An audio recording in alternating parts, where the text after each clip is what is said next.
Now it's time for what I consider to be the part of the hike that calls for the most caution. Though for some it's the cables, for me, the trek up Half Dome Shoulder takes the prize. You see, on the cables you have something to hold on to. Here you don't, and if you slip, well, it's a long way down. We make it to the shoulder, or as some call it, subdome. The weather forecast called for thunderstorms in the early afternoon, which is not uncommon in summer. So, in hopes of beating the storm, I started my hike early, enjoying blue skies. In fact, it was still a blue sky just 1 mile from the summit, but the sky was filling with clouds by the time I got to Half Dome Shoulder. It wasn't looking good for making the summit on this day. A few were still climbing, but in my opinion, this was an unacceptable risk. So I take a few quick shots from the shoulder before heading back down.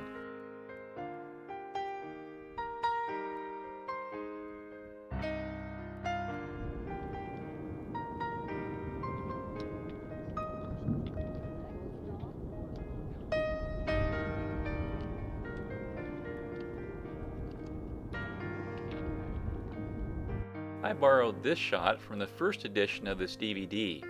It is from the top of Half Dome, looking down 4,800 feet into Tenaya Canyon.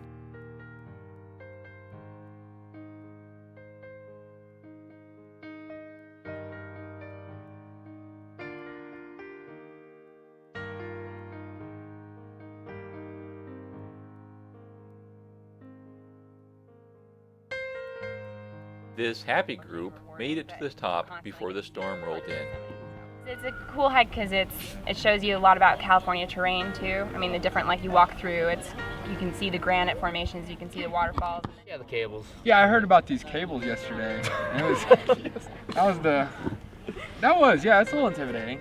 And it's sometimes if you're waiting for people, you're kind of sliding a little bit, so that's kind of scary. You're trying to get to the next wood plank or whatever. So. Feeling a little disappointed that I hadn't made the summit, my spirits picked back up when I spotted this bear. All too often in Yosemite, the bears you see are trying to get human food. It is a wonderful thing to see them hunting for food in the wild. This bear was feeding on grubs.